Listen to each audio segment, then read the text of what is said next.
Hello students, welcome to my YouTube channel. बच्चों, पिछले video में हम लोगों ने हार्ट के बारे में यानी हृदय के बारे में जस्ट परिचय प्राप्त किया था। आज के वीडियो में हम लोग इसके बारे में डिटेल स्टडी करेंगे। बच्चों, हमारा हृदय वक्ष गुहा में दोनों फेफड़ों के मध्य स्थित होता है और यह हृदय यानी हमारा हृदय बिल्कुल एक की संख्या में होता है। यानी हम कह सकते हैं कि हमारा हृदय युग्म में या पेयर में नहीं पाया जाता है। जैसा कि हमारा फेफड़ा 1 पेयर होता है, हमारा किडनी 1 पेयर होता है, लेकिन हृदय बिल्कुल सिंगल होता है। यानी हम कह सकते हैं कि हृदय हमारे शरीर में अकेला होता है। और बच्चों, यह हमारे शरीर का एक महत्वपूर्ण अंग है जो हमारे शरीर के विभिन्न भागों में रक्त का संचार करता है। तो पिछले वीडियो में भी हम लोगों ने हृदय के बारे में थोड़ी सी जानकारी प्राप्त की थी। वहाँ हमने बतलाया था कि हृदय मुख्यतः 2 भागों से मिलकर बना होता है। ऊपरी भाग को हम लोग आलिंद कहते हैं और निचले भाग को निलय कहते हैं। तो बच्चों, ये आलिंद और निलय, जिसे हम लोग इंग्लिश में ऑरिकिल और वेंट्रिकल के नाम से जानते हैं, तो बच्चों ये आलिंद और निलय भी पुनः विभाजित हो जाता है। मैं आपको बतला दूं कि हृदय का सबसे ऊपर वाला भाग, यानी अगर हृदय है एक ऐसी रचना जो कि पंपिंग मशीन की तरह कार्य करती है, और उसका ऊपर वाला भाग आलिंद कहलाता है और नीचे वाला भाग निलय कहलाता है। जैसे कि मैंने बोर्ड पे आपको दिखलाया है, आप ध्यान से देखिएगा।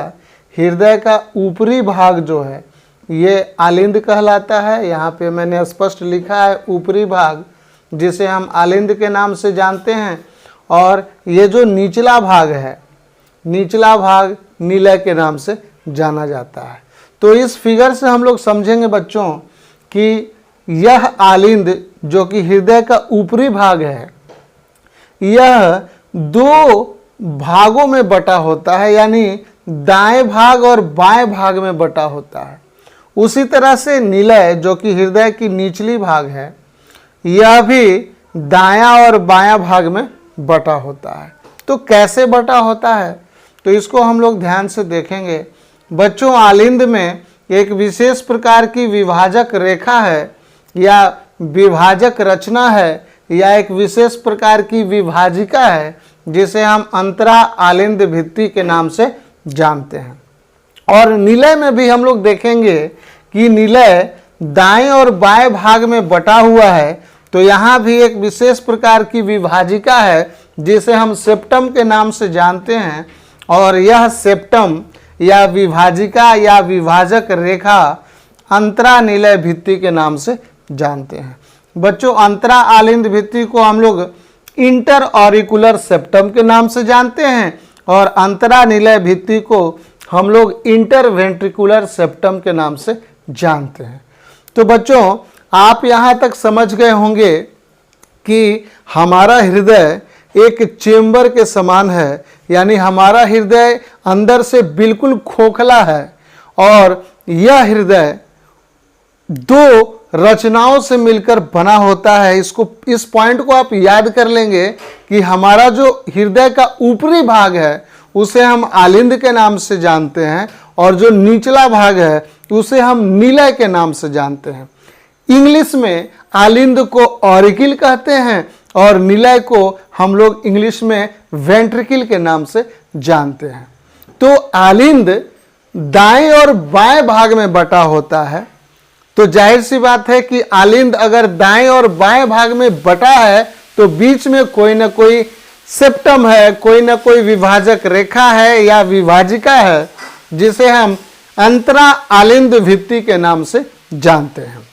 और हृदय का जो निचला भाग है बच्चों, वह निचला भाग जिसे हम निलय के नाम से जानते हैं, वह भी दाएं भाग और बाएं भाग में बटा होता है। यानी हम कह सकते हैं कि निचला जो भाग है हृदय का, वह निलय, दायां निलय और बायां निलय में बटा होता है, और जो विभाजक रेखा है या जो सेप्टम है या जो विभाजिका है उसे हम अंतरा निलय भित्ति के नाम से जानते हैं, जिसे हम इंग्लिश में इंटरवेंट्रिकुलर सेप्टम के नाम से जानते हैं। तो बच्चों, इसी चीज़ को हमने पॉइंट में लिख दिया है, जो आपका नोट्स का भी काम कर रहा है, और इसको हम लोग एक बार समझ लें कि इस बोर्ड पे कौन कौन से पॉइंट्स लिखे गए हैं, जो आपके इस क्लास 10 के इस चैप्टर के लिए काफ़ी महत्वपूर्ण पॉइंट बनता है। तो मैंने पहला पॉइंट लिखा है कि मनुष्य में हृदय 4 कोष्ठक या वेश्म का बना होता है। बच्चों, आप समझ गए होंगे कि हमारा हृदय जो है 4 चेंबर से बना होता है। इसको आप काउंट कर लीजिए। अगर हम इसको देखें तो 1, 2, 3 और 4, यानी हमारा हृदय 4 चेंबर से मिलकर बना है। 1, 2, 3, 4। तो यानी मनुष्य के हृदय में 4 कोष्ठक या वेश्म, और इंग्लिश में इसे हम चेंबर के नाम से जानते हैं। तो हमारा हृदय 4 कोष्ठक या वेश्म या चेंबर का बना होता है, इसमें कोई शंका नहीं है। ऊपरी चौड़े भाग को आलिंद कहते हैं। यहां मैंने लिखा है ऊपरी चौड़े भाग को आलिंद कहते हैं। तो ये ऊपर वाला भाग चौड़ा होता है और इसे हम आलिंद के नाम से जानते हैं, और आलिंद को हम लोग इंग्लिश में ऑरिकिल या एट्रियम के नाम से जानते हैं। यह एक विशेष प्रकार के विभाजिका या सेप्टम से दाएं और बाएं आलिंद में बटे होते हैं, जिसे अंतरा आलिंद भित्ति के नाम से जानते हैं। अंतरा आलिंद भित्ति को इंटर ऑरिकुलर सेप्टम के नाम से जानते हैं। मैंने आपको अभी अभी बतलाया। इसके बाद वाला जो पॉइंट है यह भी निलय के बारे में लिखा गया है। निचले सकरे भाग को निलय या वेंट्रिकल कहते हैं। तो बच्चों, ये जो सकरा भाग है, जो पॉइंटेड भाग है, आप देखोगे कि ऊपर वाला भाग चौड़ा है और नीचे वाला भाग पॉइंटेड है, नीचे की ओर सकरा होता है, और इस सकरे भाग को हम लोग निलय के नाम से जानते हैं, जिसे इंग्लिश में वेंट्रिकल भी कहते हैं। यह भी एक विशेष प्रकार के विभाजिका या सेप्टम से दाएं और बाएं निलय में बटे होते हैं, जिसे अंतरा निलय भित्ति कहते हैं।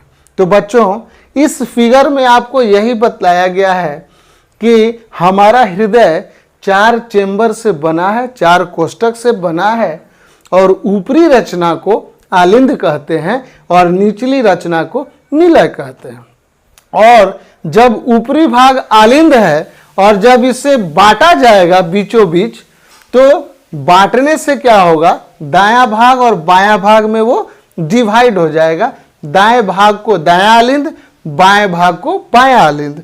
सेम उसी तरह से निलय को भी अंतरा निलय भित्ति द्वारा बांटा गया है, और यहाँ भी दायां निलय और बायां निलय के नाम से जानते हैं। तो बच्चों, ये हमारा जो हृदय है ये 4 कोष्ठक से बना है।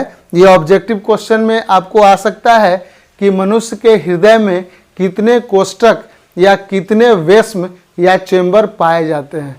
तो आपको 4 चेंबर याद रखना होगा कि मनुष्य के हृदय में 4 चेंबर पाए जाते हैं, 4 कोष्ठक पाए जाते हैं।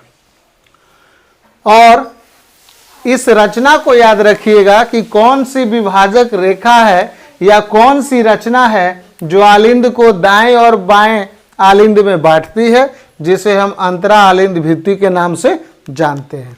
उसी तरह से आपको निलय के विभाजक रेखा को भी जानना होगा। निलय को बांटने वाली जो रचना है उसे जानना होगा, जिसका नाम है अंतरा निलय भित्ति। तो इस पॉइंट को आप नोट कर लें जल्द से जल्द, और इसके बाद हम लोग आगे और डिटेल स्टडी करेंगे इसके बारे में। और ये जो ब्लैक कलर का जो हमने लाइन खींचा है बच्चों, ये एक्चुअली में इसको हम लोग कहते हैं पेरिकार्डियम। बच्चों, मैंने पिछले वीडियो में ये बताया था कि हमारा हृदय एक विशेष प्रकार के दोहरी झिल्ली से ढकी होती है, जिसे हम पेरिकार्डियम कहते हैं, और उन दोनों झिल्लियों के बीच जो रिक्त स्थान है उसे हम लोग पेरिकार्डियम गुहा के नाम से जानते हैं। पेरिकार्डियल कैविटी के नाम से जानते हैं और उस गुहा में एक विशेष प्रकार का तरल पदार्थ पाया जाता है जिसे हम पेरिकार्डियल द्रव के नाम से जानते हैं। ये पिछले वीडियो में मैंने बतलाया था। अगर आप उस वीडियो को नहीं देख पाए हैं तो मैं आई बटन में बिल्कुल कोने पे आप जाके देखिएगा, वहाँ आपको पिछले वीडियो का लिंक मिल जाएगा, या तो मैं इसे डिस्क्रिप्शन बॉक्स में भी इसका लिंक दे दूंगा, आप वहाँ जाकर मेरे पिछले वीडियो को देख सकते हैं। तो बच्चों इस पॉइंट को आप नोट कर लीजिए। इसके बाद हम लोग हृदय के बारे में और सी रचनाएं, इसके बाद हम लोग आगे का जो पार्ट है हृदय का उसको हम लोग स्टडी करेंगे। तो इसको जल्दी से नोट कर लीजिए।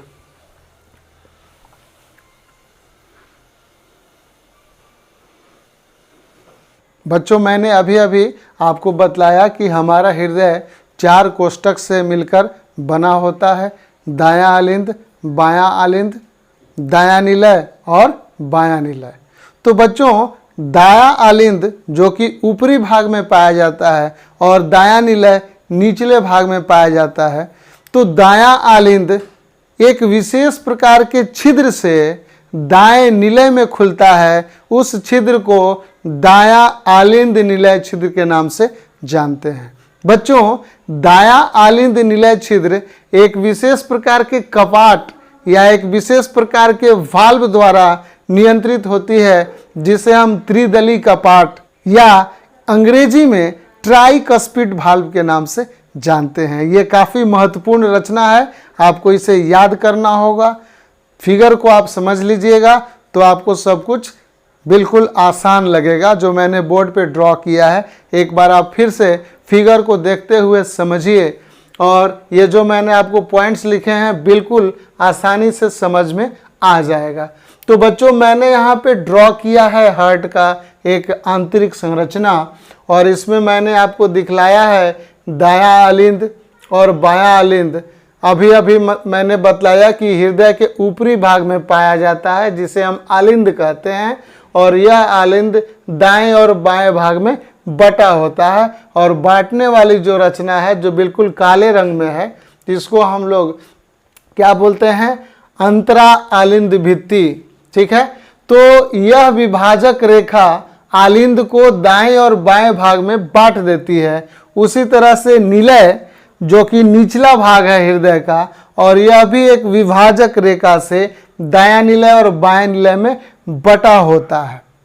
और इस रचना को, इस विभाजक रेखा को हम लोग बोलते हैं अंतरा निलय भित्ति। तो बच्चों यहाँ पे आप ध्यान दीजिएगा, ये जो पहला चेंबर है जिसे हम दायां आलिंद कहते हैं, यह एक विशेष प्रकार के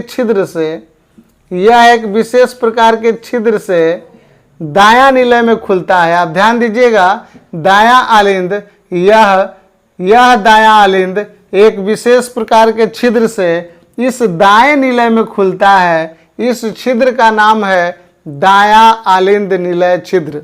तो इसको आप याद कर लोगे, इस छिद्र का क्या नाम है, बिल्कुल डायग्राम में आप देखिए और यहाँ स्पष्ट हो जाएगा कि ये जो दायां निलय है, ये जो दायां आलिंद है, यह दाएं निलय में खुलता है।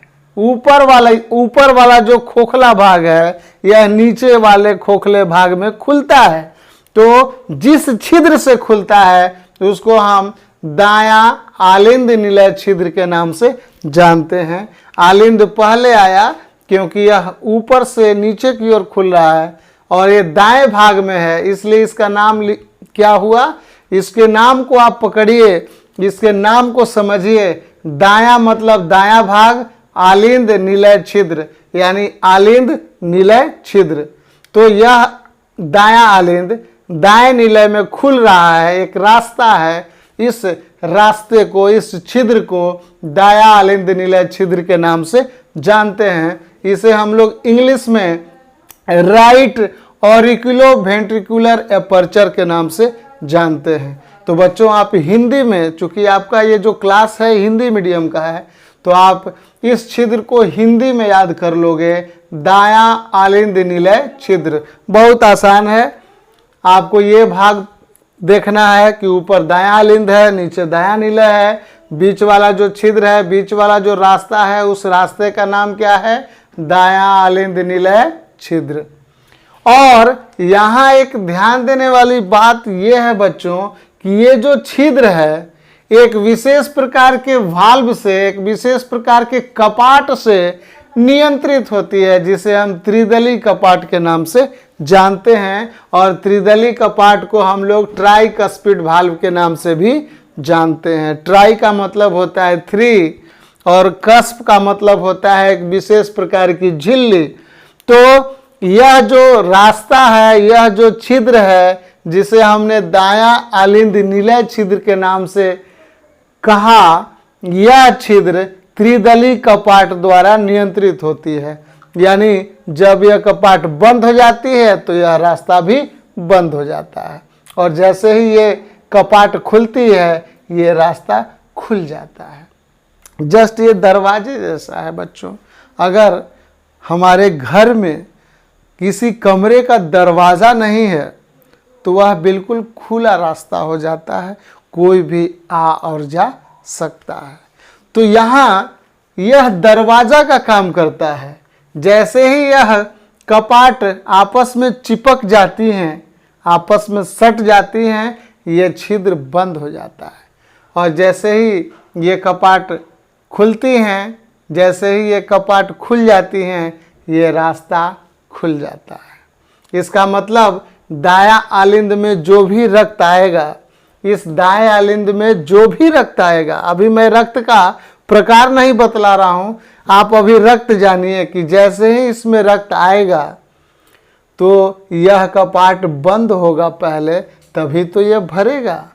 और जैसे ही यह त्रिदली कपाट खुलता है, यह एक रास्ता बन जाता है और ऊपर वाला रक्त नीचे वाले भाग में भरने लगता है। तो जैसे ही ऊपर से रक्त इस रास्ते से होकर आएगा, दाएं निलय में रक्त भर जाएगा। तो मेरे कहने का मतलब यही है कि दायां आलिंद दाएं निलय में एक विशेष प्रकार के छिद्र से खुलता है, उस छिद्र का नाम है दायां आलिंद निलय छिद्र, जो कि मैंने यहाँ बोर्ड पे लिखा भी है। और यह आपका एक इम्पॉर्टेंट नोट्स भी हो गया, इम्पॉर्टेंट पॉइंट्स हो गया आपके एग्जामिनेशन के लिए। तो बच्चों, दायां आलिंद दाएं निलय में एक विशेष प्रकार के छिद्र से खुलता है, जिसे हम दायां आलिंद निलय छिद्र कहते हैं। बिल्कुल स्पष्ट हो गया होगा, छिद्र आपको दिखलाई दे रहा है। अगला पॉइंट है कि दायां आलिंद निलय छिद्र एक विशेष प्रकार के कपाट या वाल्व से नियंत्रित होता है, जिसे हम त्रिदली कपाट या ट्राइकस्पिड वाल्व के नाम से जानते हैं। तो बच्चों, ये वाला भाग जो दायां भाग है, इसको आप समझ गए होंगे कि इस छिद्र का नाम है दायां आलिंद निलय छिद्र और इस कपाट का नाम है त्रिदली कपाट। अब हम लोग बाएं तरफ चलते हैं और बाएं तरफ इस फिगर में ध्यान से देखें तो यहाँ लिखा है ऊपर में बायां आलिंद और नीचे में लिखा है बायां निलय। तो यहाँ भी एक विशेष प्रकार का रास्ता है, एक विशेष प्रकार का छिद्र है, उसे हम कहते हैं बायां आलिंद निलय छिद्र। क्योंकि ऊपर बायां है, आलिंद है, तो बायां आलिंद निलय छिद्र। तो इस रास्ते का नाम हो गया, इस छिद्र का नाम हो गया बायां आलिंद निलय छिद्र। और यह छिद्र एक विशेष प्रकार के वाल्व से, एक विशेष प्रकार के कपाट से नियंत्रित होती है। और इस कपाट को हम लोग द्विदली कपाट, जिसे हम इंग्लिश में बाइकस्पिड वाल्व के नाम से जानते हैं, और इस बाइकस्पिड वाल्व को हम लोग मिट्रल कपाट के नाम से भी जानते हैं। तो आप याद रखोगे, हृदय में 4 चेंबर होता है, 4 कोष्ठक होता है। ऊपर वाले भाग को आलिंद कहते हैं, नीचे वाले भाग को निलय कहते हैं, और दाएं वाली रचना को दायां आलिंद और दायां निलय, और बाएं वाले भाग को बायां आलिंद और बायां निलय के नाम से जानते हैं। और इसमें 2 प्रकार के छिद्र पाए गए हैं। दाएं भाग में जो छिद्र होता है उसे हम दायां आलिंद निलय छिद्र कहते हैं, और बायां तरफ तो जो छिद्र होता है उसे बायां आलिंद निलय छिद्र के नाम से जानते हैं। अब ये दोनों छिद्र एक विशेष प्रकार के वाल्व से, एक विशेष प्रकार के कपाट से नियंत्रित होती है। उस रचना को हम लोग कहते हैं त्रिदली कपाट, और दूसरी रचना है द्विदली कपाट, जिसे हम मिट्रल कपाट, मिट्रल वाल्व या बाइक स्पीड वाल्व के नाम से जानते हैं। तो आप हिंदी में याद रखोगे त्रिदली कपाट, और इधर आप याद रखोगे हिंदी में द्विदली कपाट। यहां से ऑब्जेक्टिव क्वेश्चन पूछता है कि त्रिदली कपाट हृदय में कहां पाया जाता है, तो आप लिखोगे कि त्रिदली कपाट हृदय में दायां आलिंद निलय छिद्र के पास पाया जाता है। यानी यह त्रिदली कपाट हमेशा इस दोनों चेंबर के संधि स्थल पे पाया जाता है। यानी त्रिदली कपाट हमेशा दाएं भाग में पाया जाता है, और द्विदली कपाट हृदय के बाएं भाग में पाया जाता है। बिल्कुल याद रखोगे, त्रिदली कपाट हृदय के दाएं भाग में पाया जाता है, और द्विदली कपाट हृदय के बाएं भाग में पाया जाता है।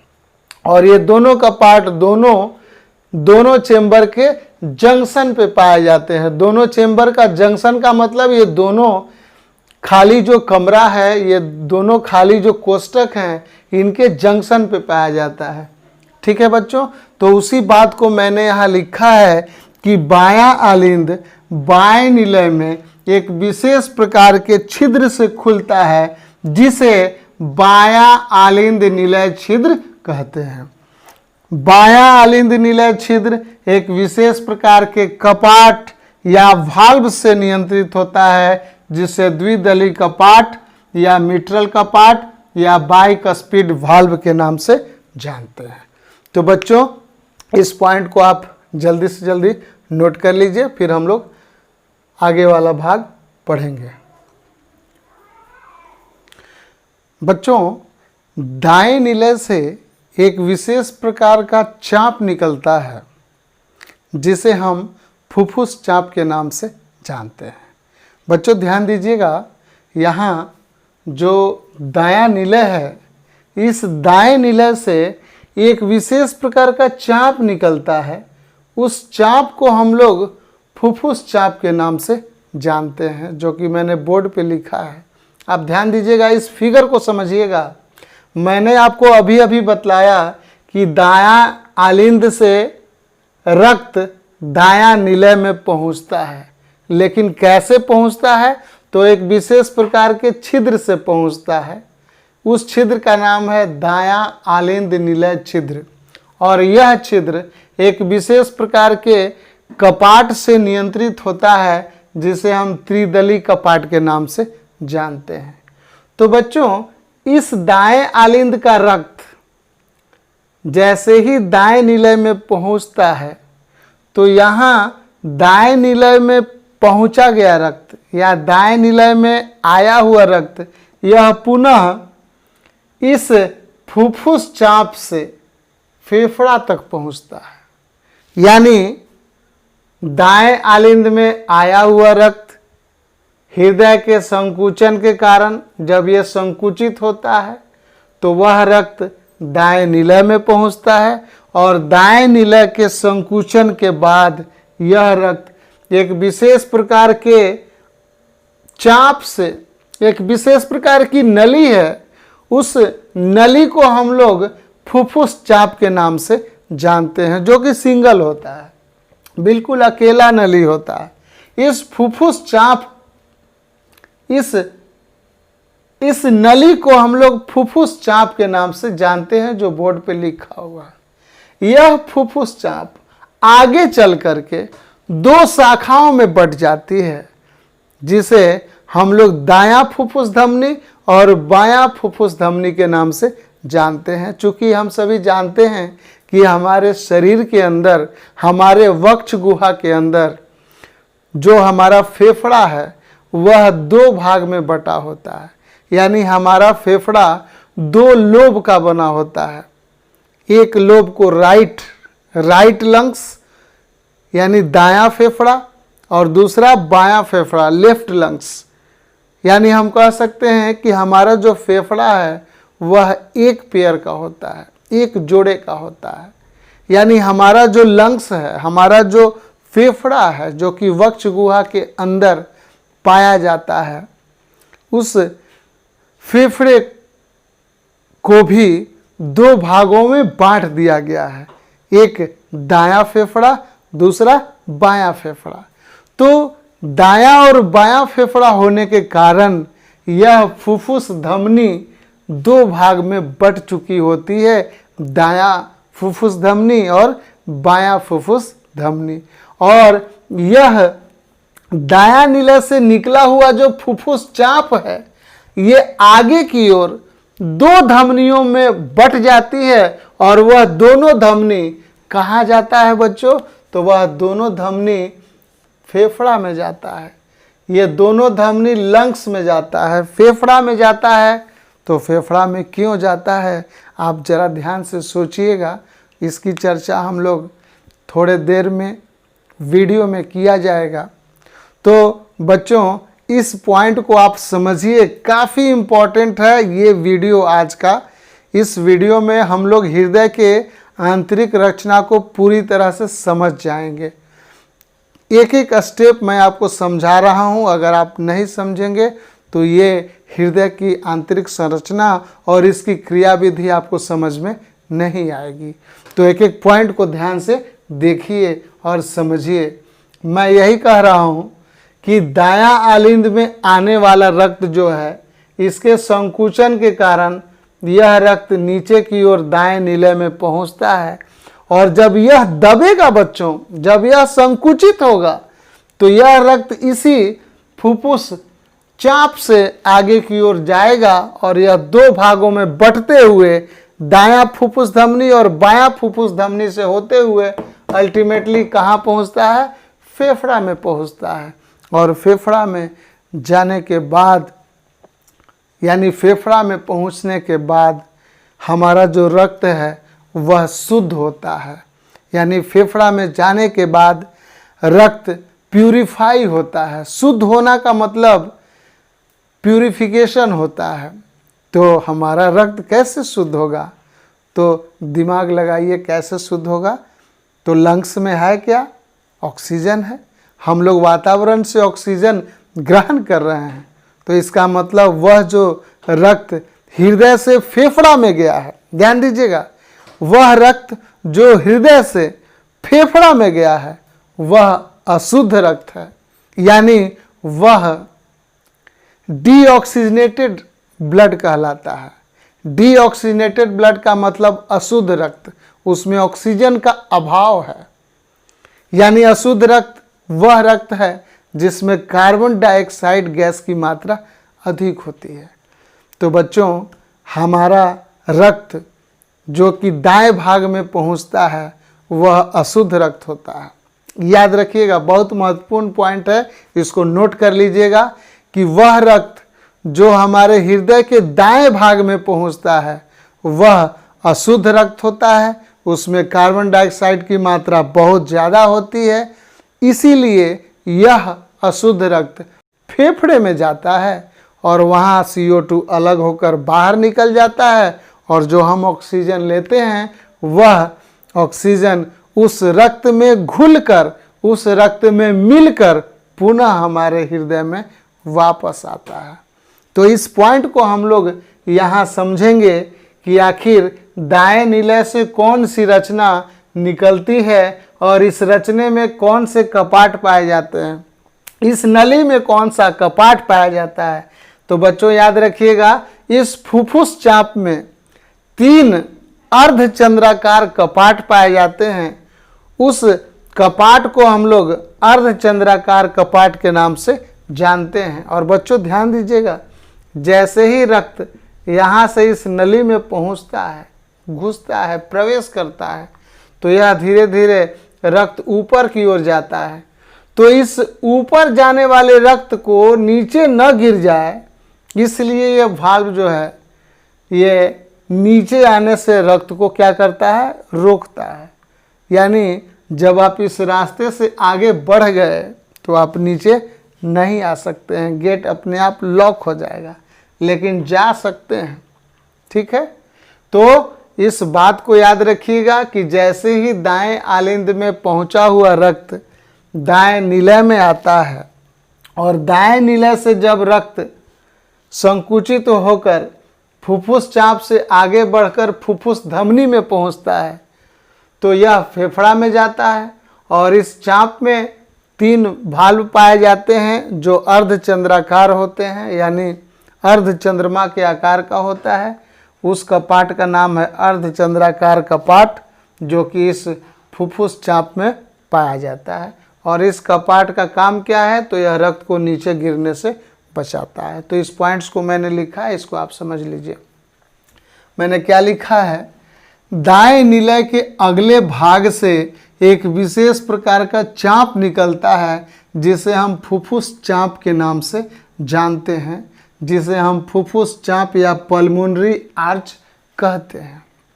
तो यह जो यहाँ से निकल रहा है इस दाएं निलय के ऊपरी भाग से, पहले भाग से, इसे हम फुफ्फुस चाप के नाम से जानते हैं।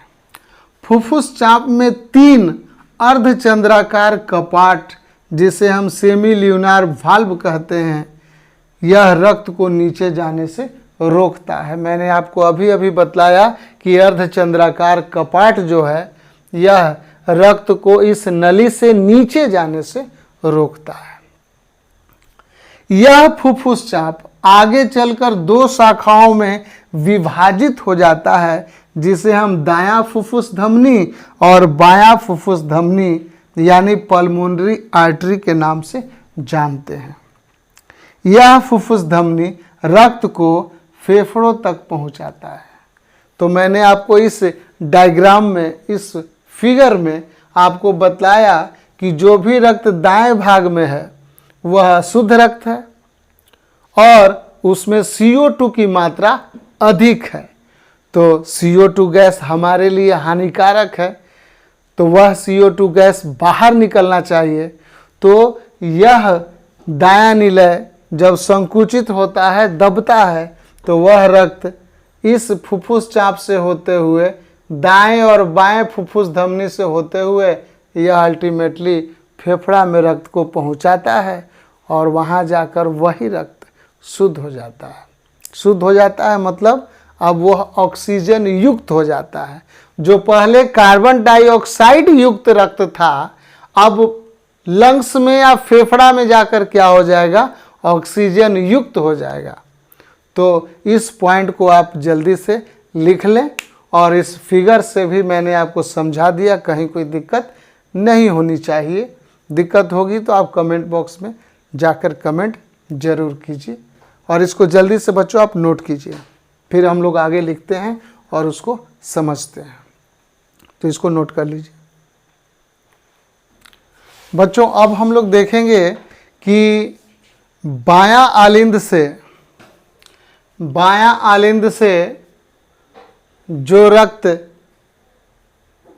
बायां निलय में पहुंचती है, ध्यान दीजिएगा, बायां आलिंद में जो रक्त पहुंचा है वह रक्त इस रास्ते से, जिसे हम बायां आलिंद निलय छिद्र के नाम से जानते हैं, जो कि आप वीडियो में शुरू में पढ़ चुके हैं कि बायां आलिंद बायां निलय से एक छिद्र से जुड़ता है। उस छिद्र को हम लोग बायां आलिंद निलय छिद्र के नाम से जानते हैं और यह जो छिद्र है यह द्विदली कपाट से नियंत्रित होती है। तो बच्चों यहाँ ध्यान देने वाली बात यह है कि बायां निलय से जो एक मोटी नली निकलती है, इस जैसे दायां निलय से फुफ्फुस चाप निकला था, उसी तरह से इस बाएं निलय से एक मोटी धमनी निकलती है, एक मोटी नली निकलती है, जिसे हम महाधमनी के नाम से जानते हैं। यह महाधमनी आगे चलकर कई शाखाओं में विभाजित होती है और यह शरीर के विभिन्न भागों तक रक्त को पहुंचाने का कार्य करती है।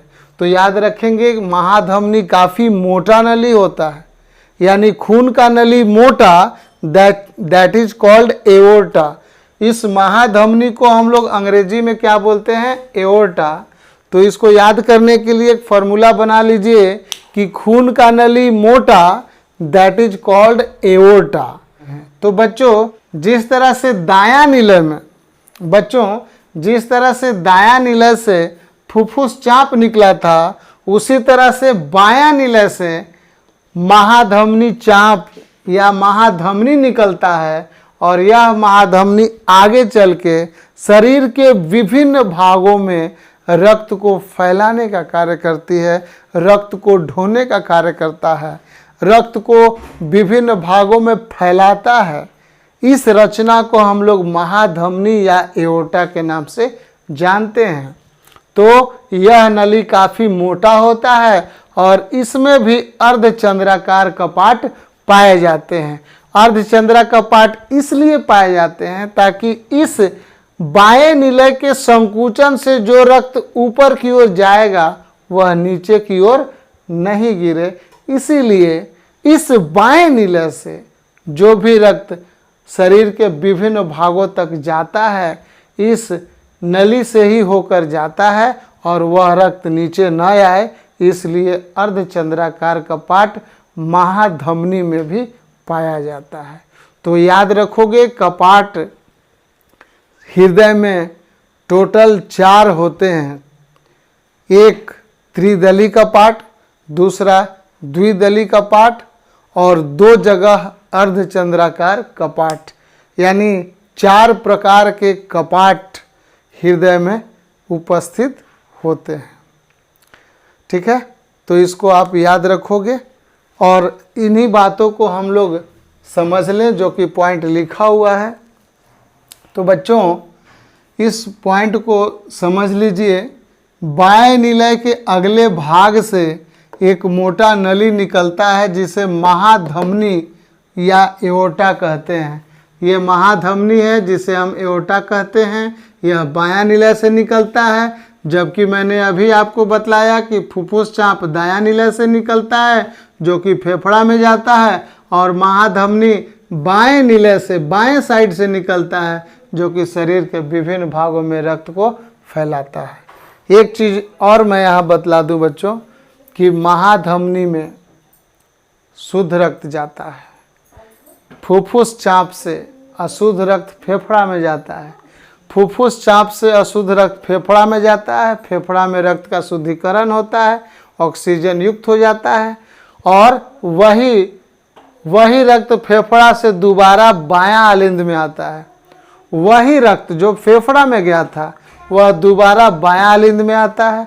बायां आलिंद के संकुचन से इस रास्ते से बायां निलय में शुद्ध रक्त पहुंचता है, और यही शुद्ध रक्त इसके संकुचन से महाधमनी से होते हुए शरीर के विभिन्न भागों में पहुंचाता है। सर से लेकर पांव तक जो शुद्ध रक्त पहुंचाया जाता है वह इसी महाधमनी के रास्ते से गुजरता है।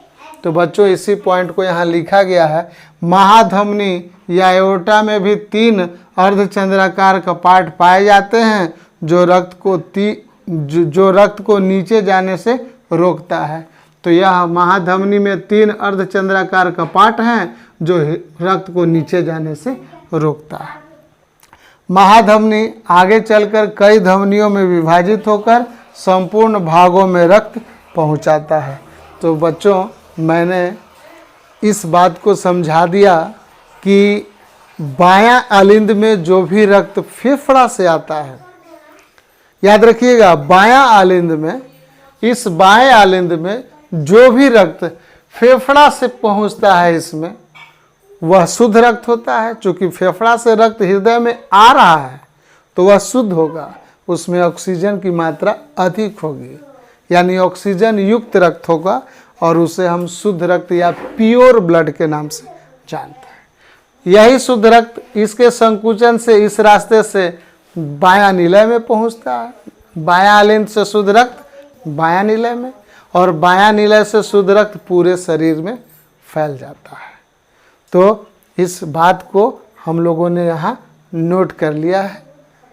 तो इसको जल्दी से आप लोग नोट कर लीजिए, और इसके बाद हम लोग 2 पॉइंट और स्टडी करेंगे।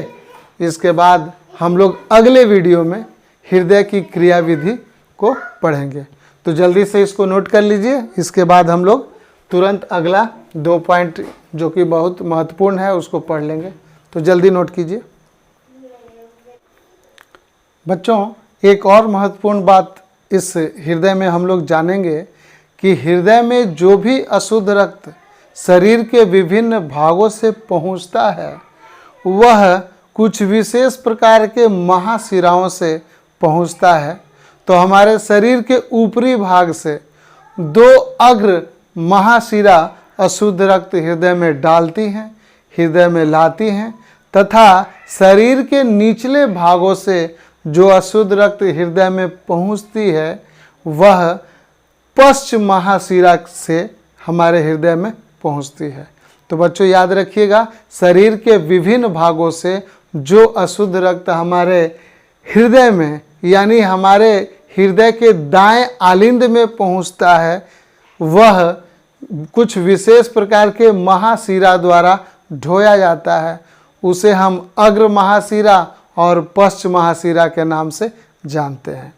और हमारे हृदय में जितने भी और हमारे हृदय में जो शुद्ध रक्त पहुंचता है, आपको याद होगा मैंने बतलाया था कि फेफड़ा से हमारे हृदय में शुद्ध रक्त पहुंचता है।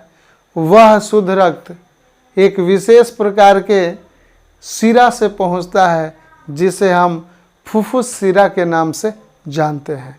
तो फेफड़ा से जो शुद्ध रक्त हृदय में पहुंचता है वह फुफ्फुस शिरा से पहुंचता है।